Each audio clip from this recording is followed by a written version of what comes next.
ምናምን ነገር እና ችግር የለውም አብረን እንብላ ምናምን ነገርና እየበላን አንዳንድ ነገሮች ጠየቁኝ ምናምን ራስን ያለበትን መርመር ምናምን አሉኝ። ግን እኔ መጀመሪያ ላይ ያየው ነበር አንዳንድ ነገሮችን ምናምን ነገርና ከዛን መደዋወል ጀመርን። በአካል ሄጄ እዛው ገዳሙ ድረስ ምናምን ከአባ ጋር መጠየቅ የፈለኩትን ነገር መጠየቅ በነፃነት ማለት ነው። እና ብዙ ነገሮች ሲመለሱልኝ ያየው ማለት በፊት ላይ ማሰብ ውስጥ የማሰባቸው ነገሮች አምላኮቿ ብዙ ናቸው ምናምን የሚሉ ነገሮችን እንዳለ ምናምን ተመለሱልኝ እና በጣም እና አመንኩኝ በሁሉም ነገር እና ከዛን መማር ጀመርኩኝ አማደ ሚስጥራትን ምናምን ያው እነሱን ያው ያልገባን ሳናምንና እነዚህ ሳናውቅ ምናምን ነገር ያው በግፊት እንደዚህ ወዲያው ቶሎ ብለ እንደዚሁ ተጠመቅ ምናምን ነገር የለምና አውቀን ምናምን ነገር ነው መሆን ያለበት። ይሄንንም እንትን አሉኝ። ከዛ በኋላ ያለው ስሜት በጣም ደስ ይላል። የምጠመቀን ምናምን ነገር በጣም ደስ የሚል ነገር ነው የነበረውና የምባለው ነገር ምናምን ነው ስትጠመቅ ያለው ነገር ያለው እንትን ሳልጠመቅ የሚነገረኝ ነገር ነበርና እና እንደዛው ነው ያገኘሁት እዛ የጥምቀቱ ሰዓት ያለው ነገር በጣም አሁን ምናልባት አንዳንድ ሰዎች ከኦርቶዶክስ እምነት ያው በልጅነት በሕፃንነታቸው በ40 እና በ80 ቀን ነው የሚጠመቁት እና ያንን ስሜት ያው እንትኑ ያውቁታል ብዬ አላስብም ማለት ሕፃን ስለነበሩ ምናምን። ግን እንደዚህ አሁን እንደኛ አይነቱ እንደዚህ ራሱን አውቆ ምናምን እዛ ጋር ያለው ነገር በጣም ይለያል ማለት ኦርቶዶክስ ክርስትናን ኦርቶዶክስ እንትን ከፈጣሪዋ ጋር ያላት ነገር ማለት ፈጣሪዋን በምን አይነት መልኩ እንደምትለማመጥ ማለት በቃ በጣም እዛ ጋር ያለው ስርዓት ሲጠመቅ ውስጥ የሚሰማ ስሜት አለ። በጣም የሆነ የሚነዝር ነገር ነው። የምሬን ነው። እኔ ያስመሰልኩ ምናምን ነገር አይደለም። በጣም ደስ የሚል ነገር አለው። ከዛን ከተጠመቅኩ በኋላ ሜሮን ታርጎልኝ ከዛ በኋላ ቅዱስ ቁርባኑን ሶስት ምናምን የነበረው ነገር እኔ ላይ የነበረው ገጽታ በጣም እንደ ያው እዛ አየርኩ ራሱ ይሄ ነገር ሳይሆን እዛ አየርኩ ራሱ ስማር መጀመሪያ ሄር ነበር ደፍሬ ነበር ሜዶ ቤተክርስቲያን ምናምን። ግን የዛን ቀን የምጠመቅበት ቀን ገና ስገባ ልቤ የሚመታው መታት በጣም በቃ እና እዛ ውስጥ ደግሞ በዛ ውስጥ ማለፍ በጣም ቀደም ቃል እየተናገረው ነበር። መጠመቁ ላይ ያለው ስሜት በጣም ነው ደስ የሚለውና ባጭሩ ይሄን ይመስላል። ደስ ይላል። የቤተሰብ ጫና አላደረሰብህም ማለት አብረህ ነውና አንድ ሀገር የምትኖረው ነበር? ጫናው እንዴት ተቆጣጠርከው? ቤተሰብ ያው እኔ ቤተሰቦቼ እንዳለ ሙስሊሞች ናቸውና ያው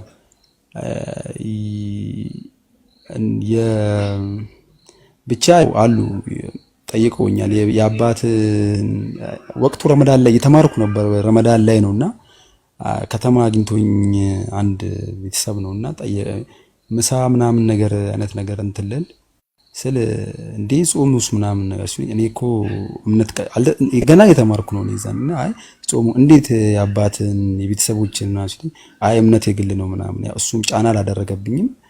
አቤት ደግሞ ያው እና ማዘርም ትንሽ እንትን አሉኝ። ከዛ በኋላ ያው አስረዳዋቸው የግል ነው ምናምን ያው እኛን ሰዓት ቀብረን እኛን የሆነ ነገር አይነት ነገር ነው የሚሉት እነሱና አይ እንዲህ ነው ብዬ ሳስረዳቸው እነሱ ተፋቱኝ። ግን ያው እነዚህ ጓደኞች ምናምን አሉና በጣም በቃ ብቻ ያው ይጎረብታሉ። ያው ትንሽ ከራከሩኝ የፈለጉ አሉ እና እኔ ደግሞ አንዳንድ ሐዲሶች ምናምን ነገር ስማር በውስጥ ምናምን ይላኩልኛል። እሱና መቀስ ብዬ ሳሳያቸው ምናምን ያው አይቀበሉትም። ያው ሙሐመድ ሰው ነው እና ለምን ሙሐመድ እንትተን አንድ ጓደኛዬ ነውና ለምን አላህን እንትን አንልም ማለት እና ሙሐመድ እኮ ነው አላህን እንትን እንድታቅ ማለት ሙሐመድ እስልምና ላይ ወደንም ጠላንም ያው ሙሐመድ የሌለበትን እምነት መከተል አይባልምና እና አላህን እንድናቅ እንትን ያደረገን ሙሐመድ ነው። ሙሐመድን ማትቀበል ከሆነ አላህ ስለመኖሩ በምን እርግጠኛ ነህ ብያልኩት እና በቃ እጅግ በጣም ያዝናሉ። ያኮረፉም አሉ፣ ማናገር የማይፈልጉም አሉ።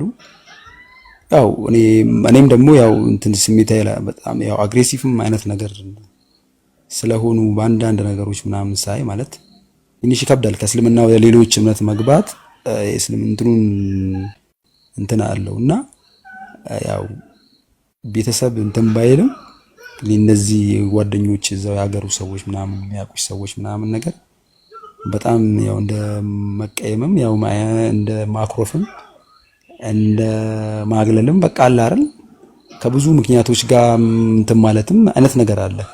እንደዛ ያን ነገሮች ያደርጋሉ። ግን እኔ ደግሞ ያው እኔ ቀጥታ በቃ ምንም በቃ ምንም ነገር ወደ ኋላ መመለስበት ነገር የለም። እንግዲህ ምንም ማድረግ አልችልም። ብቻ ያው እንትን ለማለት የሆነ ነገሮች ሲልኩልኝ በውስጥ ምናምን ነገር እና ፎቶ ወጥቶ እንደውም የኤፍቢ ላይ ምናምን ተለጥፈው ነገር ነበር። ከዛ ላይ ያነሱ ይልኩልኛል ምናምን ነገር ትንሽ እዛ ላይ መለጠፉ በእፎይ ሲሆን ያው እንትን አለ መሰለኝ የኤፍቢ ላይ የተለጠፈ ፎቶ ምናምን ነገር ነበረ። በሱ ይልኩልኛል ስክሪንሾት እያደረጉ እውነት ነው ምናምን ነገር እያሉ እስልምና ላይ ግን ማለት ጥያቄ ሲፈጥሩብህ እስልምና ላይ ጥያቄ የፈጠሩብህን ነገሮች ተጠይቀህ ሙስሊሞች እዚህ ጋር ጥያቄ ፈጥሮብኛል ይሄ ከቁርአን ከሐዲስ አስረዱ ይብላቸው አስረድተውሃል ወይስ ሳያስረዱህ ነው የራስን ውሳኔ ወሰንከው? ምልሽ እኔ አንደኛ የራሴን ውሳኔ ወሰንኩት ይሄ የአሁን ሙሴ የሚሉበት አለ አይደለ? ሙሳ የሚሉበት ሁሉንም እዛ ላይ ያሉ ትርክቶች ከመጽሐፍ ቅዱስኖች ናቸው እና ያንን ነገር የኢስማኤልና የይስሐቅም ታሪክ አረፋ ላይ አሁን በግ መስዋዕትነት ለበጉ መስዋዕትነት ማለት በጉ መስዋዕትነት ለበጉ ሲሰጥ መስዋዕትነት ለመደረግ እና እስማኤል ነው እዛ ጋር መስዋዕት የሚሆነው ምናምን የሚባል ነገር አለ አይደል? በእስልምና ላይ እንደዚህ ያ ነገሮች አሉ። ጠይቄያቸዋለሁ እኔም ማውቃቸውን ሰዎች ጠይቄያለሁኝ እና ከዛ በኋላ ደግሞ ብዙ ሐዲሶች ቁርአኖችን ስገባበት ብዙ ሐዲሶችን እኔ ዲቪት ያልሰማዎቹን ሐዲሶችን ምናምን ነገር ያው እኔ ተፍሲርም ምንም ነገር ገና እንትን ስለሆንኩኝ ስጠይቃቸው ለዛ መልስ አይመልሱልኝም ማለት በቃ ምናምን አይነት ነገር ነው። በነገራችን ላይ በእስልምና ላይ ያው እንትን ዝም ብለሽ መጠየቅ ብለዋል ነው በቃ ተቀበል። አሁን ውስጥ ብዙ ኡስታዞች ላይም ስታይ ተቀበል ነው ብለዋል ነው ምናምን ነገር እንደዚህ አይነት ነገሮችን ነው ማየውና ከዛን ያልተዋጠልኝም እና ወጣው። ደስ ይላል ብቻ ማለት ማንንም ማስገደድ የሚባል ነገር ግን እንደሌላው እምነት ለምሳሌ ሙስሊም አንተ ወደ ከእስልምና ወደ እስልምና ስትመጣ ቤተሰቦችን በምን አይነት መልኩ ማለት እንዴት ነው እነሱን የመጫን አይነት ስሜት ይሰማሃል ወይስ በነፃ ፈቃዳቸው እሱ ባለለት ነው እሱ ሲፈቅድላቸው ነው የሚመጡት ወይም ደግሞ በራሳቸው መንገድ እኔ በሄድኩበት መንገድ ወይም እኔ ላይ ጥያቄ ያደረብኝ ነገር ጥያቄ እነሱ ላይ ሲያድር ነው የማለት ነው ወይስ ደግሞ ነው እነሱ መምጣት አለባቸው የሚል ጉጉት አደረብህ?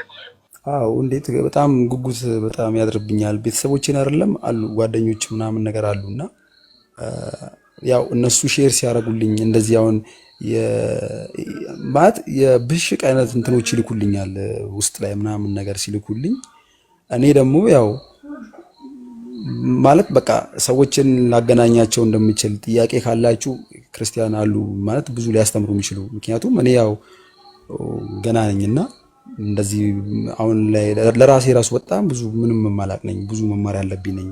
ገባሻ? እንደዚህ ነገሮችን እንትላቸዋለሁ አይደለም ለቤተሰቦቼ ለጓደኞቼ ለማቃቸው ሰዎች ምናምን ነገር ቢመለሱ ጉተ ውስጤ ፍላጎቴ ነው። ግን ደግሞ ምን አለ መሰለሽ ሰው ቢፈልግም አሁን ብዙ ቢፈልግም ፍላጎት ቢኖረውም የሆነ ከማህበረሰቡን የሆነ ቤተሰቡን የሆነ ነገር ብቻ የሆነ አለ ፍራቻ አለ እንትን አለ ስጋት አለ ምናምን ነገር በዛ ነው። እኔ ግን ፍራቻ የሚለው ነገር እንዳልኩህ ማለት ፍራቻ በብዙ መንገድ አለ። ለምሳሌ አሁን አንዳንዴ የሆነ አስገዳዲ ነገር በጣም ጫና ትልቅ ነገር ካልሆነ ትክክለኛ አንተን ብለህበት እንደዚህ በጣም በደንብ እንትን ካልክበት ግራህን ቀኝህን ፈትሸህ ከሆነ ማለት እንዴት ትፈራለህ? ትናንትናም እኮ እዛ ነበርክበት እምነት ውስጥ እኮ አትፈራም። ሳትፈራ እኮ ነው ያን እምነት ከህይወት በላይ ነው። እምነት ከህይወት በላይ ነው እንጂ ከህይወት በታች አይደለም። ስለዚህ እኔ አሁን ሰዎቹ ተደብቀው ቤት ውስጥ ምናምን በእርግጥ የሚደበቁ ሰዎች እንዳኗኗራቸው ብያለሁ። ግን ደግሞ ራሱን ችሎ የሚኖር ሰው በራሱ የሚተዳደር ሰው ለምንድን ነው የሚፈራው? ገባ? ግን አሁን ለምሳሌ በቤተሰብ የሚተዳደር ከሆነ ከቤት ውስጥ ወጥቼ እንዴት ነው የምሄደው? ሂጅስ የሆነ ነገር ባልችልስ እሱ ነገር ላይ ትልቅ በእርግጥ ተጽዕኖ ሊኖረው ይችላል። ግን ራሱን ችሎ የሚኖር ሰው ማንን ነው የሚፈራው? ምን አገባው? በራሱ ነው የሚመራው፣ በራሱ መንገድ ነው የሚሄደው። ገባ? ብዙዎቻችን ያው እኛ ቤተሰብ ውስጥም ስላለን እና ደግሞ የቤተሰብ የሚባል ነገር አለ። ቤተሰብ የሆነ የቤተሰብህን እንትን ለቀህ ምናምን ነገር እንደዚህ ምናምን በቃ አለ አይደል? በጣም ብዙ አይነት አስተያየት አለ ምናምን ያንን ነገር ፍራቻ ምናምን እና እኔ እንደውም በቃ ጠይቅ እስኪ ምናምን ጠይቁ እስኪ እንደዚህ ደፍራችሁ ምናምን ነገር ያላችሁበት ቦታ ጠይቁ ምናምን ነገር እላለሁኝ። እኔ በቃ ማለት የሆነ ነገር ተሸፋፍኖ እዛው ምናምን ቀርቶ በቃ ባሉበት ምናምን ነገር መቀጠልን ምናምን ይፈልጋሉ እና ሁሉም ነገር ደግሞ የሚሆነው ያው እግዚአብሔር ሲፈቅድ ነው። እግዚአብሔር ነው የሚያውቀው። በርታ ወንድማችን፣ በርታ አብሽር። ብቸኝነት ስሜት ያው አገር ቤት የማያለው አይሰማህም። እነ ቃልም እንዲሁም ሌሎች ብዙዎች አሉ። እንግዲህ ሶሻል ሚዲያም እንኳን አወቅነህ ቤታችንን ስንከፍት ትመጣለህ። አብሽር እሺ። ብቸኝነት ብቸኛ ሆኑ ካሉም ደግሞ አለን እንበዛለን እኮ። ስለዚህ ብቸኝነት ስሜት የሚባለውን አምላክን ይዘህ እስከገባህበት ድረስ ይሄ ዝም ብሎ ለጋጋታ ለቃላት ከሆነ ፍርሃት ስሜት ይሰማሃል። የእውነት ግን በቃ ስሜቱ ጠርቶ ከሆነ ምንም አይነት ነገር የሆነ ጨለማ መጥቶብህ ዓይንህን ስትጨፍን አምላክህን ስትይዝ እርዳኝ ፈጣሪ፣ በጭንቅ ቀን ፈጣሪ እንለምናለን። ፈጣሪ ሲሰጠው ጭንቀት ይቀለናል።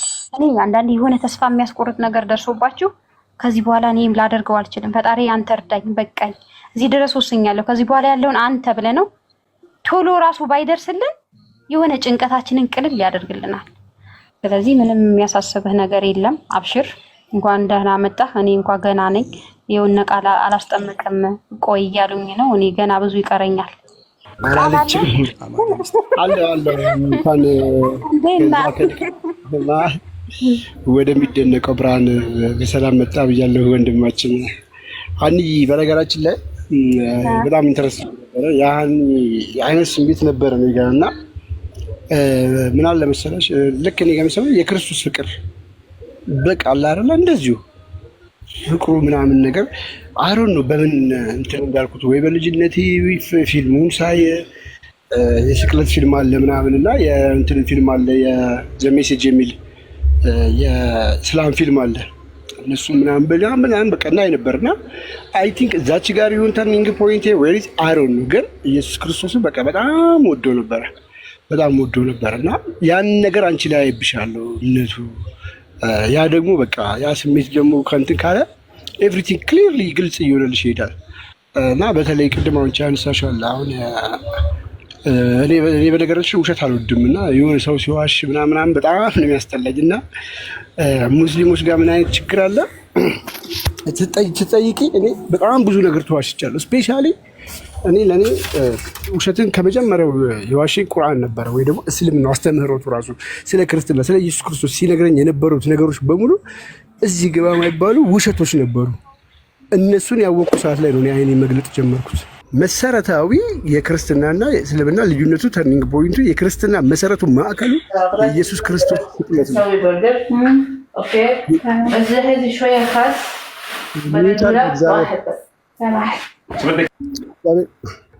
እና የክርስቶስ ስቅለት ማለት የድህነታችን ማዕከሉ መሰረቱ ነው።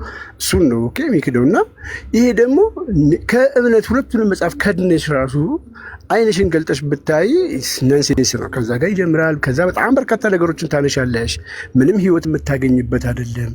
ለዘመናት ስትዋሽ ይኖርሻል። ያበሳጫል። በጣም ያሳዝናል። እድሜሽ ያሳዝንሻል። እንዴት ይህንን የሚያህል እውነት ይህንን የሚያክል ሀቅ ለዘመናት ተደብቄ ይኖርኩ እንዴት ሳላውቀው እንዴት ተሸወድኩ የሚል ስሜት ይመጣልና ክርስቶስን እያወቅኩት ክርስትናን እያወቅኩት በሄድኩ ቁጥር እስልምና በጣም ትክክል እንዳልሆነ ሲጀመር አንድ እምነት ለምን ይዋሻል?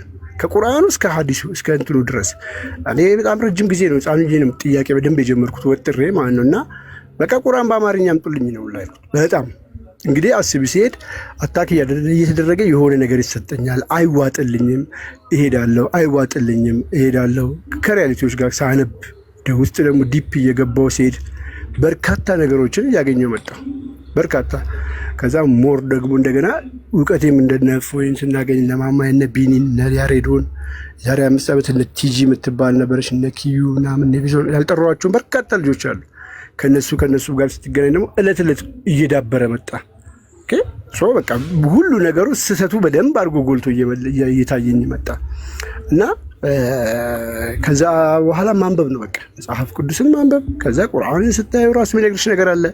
ያልገባሽን ከሁለቱም አቅጣጫ ትጠይቂያለሽ። ከዛ ጋር ሲነገርሽ ኮምፕሊኬትድ የሆነ ውሸቶች፣ የማይመስል ነገር አታክ ተደርጎ ወይ ደግሞ ተለጥፎ እንደዚህ ሆኖ የሆነ መልስ ይሰጡሻል። ከዛ በቃ ፖስቶኛለሽ ያመጣል። የሆነ አረብኛ ጽሑፍ ይሰጡሻል። ወይ የሆነ ማታውቂው ነገር ይነገርሻል። ከዛ እንደዚህ ነው ተቀበል። ነንሴንስ የሆነ ነገር ነው። እኔ አሁን መቼም አልቀበላቸው። መቼም ቢሆን ለሰው ልጅ ራሱ ትክክል ነው ባላቸው በርካታ ነገሮችን አግኝቻለሁ። ከዛ አንጻር ራሴን አስመልጫለሁ። ሌላ የተነሳው ደግሞ ከቤተሰብ አንጻር ምናምን ክርስቶስን እያወቅሽ ቤት ቁጥር አይኖ ስጋዊ ላይ እነዚህ ነገሮች ያስፈራሉ። እኔ በጣም ብዙ ዋጋ ከፍያለሁ በነገራችን ላይ በክርስትና። እኔ እዚህ ከመምጣታችን በፊት ራሱ እኔ እስከ ጎዳና ማድረስ ድረስ ከፍያለሁ። አንዳንድ ቤተሰብ እንትን ነው፣ አንዳንድ ቤተሰብ በጣም ሀርሽ ነው። እስላሙም ሆኖ አሉ ዋይዝዱን። እኛ ጋር ደግሞ የሼክ ቤተሰቦች ናቸው፣ በጣም እንትን ያሉ ናቸው፣ የሚታወቁም ናቸው፣ ትልልቅ እንትን አሊሞች ያሉበት ነው። እና ከዛም ስለሆነ የወጣሁት በቃ ለኔ ዲፊካልት ነበረ በጣም በጣም ራስሽን ባልቻልሽበት ዘመን ምናምን ነገር ግን ደስ የሚል ስቃይ ነው። ያ ስቃይ አትይውን ገብቶሻል። ደስ በሚል ስቃይ አሁን ላይ ራስሽን ችለሽ በራስሽም ቆመሽ በርትተሽ ህይወትንም ጭምር ነው ያስተማረኝ። በህይወት ሰው እኮ በህይወት በራሱ መቆም ነው። ኦኬ ያ ሁሉ እግዚአብሔር ምንድነው የሚያደርገው ነገር በሙሉ አላማ አለው። እግዚአብሔር ለሚሆነው ነገር በሙሉ እቅድ አለው። በህይወቴ ላይ ለሚመጣው ነገር በሙሉ እግዚአብሔር አላማ አለው። የእግዚአብሔር አላማ እሱ ይፈጸማል። ሰው በደስታ በቃ ያንን ነገር ለዛ ነገሮች ደስ ብሎሽ ደስ የሚል ስቃይ። ምክንያቱም ምን ይላል መሰለሽ ቃሉ ራሱ የሚወደኝ ቢኖር እናቱን፣ እህቱን፣ እርሻውን፣ ምኑን ሁሉ ነገሩን ጥሎ ይከተለኝ ነው ያለው ጌታ። እሱ የሚሰጠንን ሰላም ማንም ሊሰጠኝ አይችልም። ማንም እኔ የምሰጣችሁ ሰላም ማንም አይሰጣችሁም። እንደ ዓለም የሚሰጣችሁ አይደለም ነው ያለው አይደለ?